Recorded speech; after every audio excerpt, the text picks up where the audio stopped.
నిన్న మహిళలు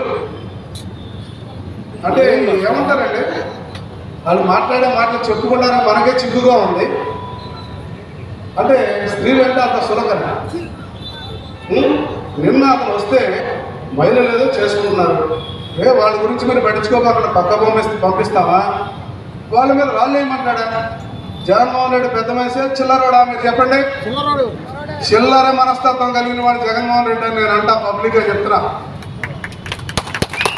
మనం అతను ఊరికేలా సైకో అని. ఎందుకనంటే ఏమవుతుందండి, మహిళలు కొడతారు వచ్చి కర్రలు తీసుకొని, కొన్ని విషయం ఉంటే వాళ్ళే పక్క వెళ్ళిపోతారు కదా. ఈయన పెద్దరికి ఏమైంది, అలా రాళ్ళు వేయించారు ఇదే జిల్లాలో. అట్లాగే రాజధాని మొత్తం అంటే అసలు నేను చెప్పడానికి కూడా సిగ్గుగా ఉంది, నాకు సిగ్గుగా ఉంది. దుర్మార్గమైనటువంటి మాటలు ఇంకా మాడుతున్నాడు అతను.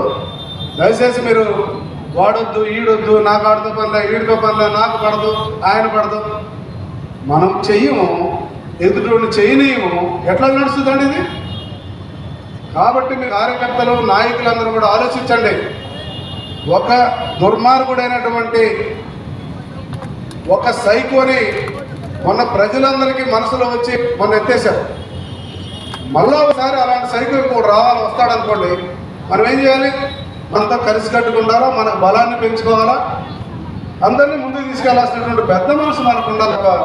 మనం చిన్న మనసుతో ఆలోచిస్తే పార్టీని నడపడం కష్టమని చెప్పి చివరిగా మీ అందరికి తెలియజేసుకుంటూ, నిజంగానే ఎంత ఓపికగా కూడినందుకు మీ అందరికీ ప్రతి ఒక్కరి పేరు పేరున నమస్కారాలు తెలియజేస్తున్నాను.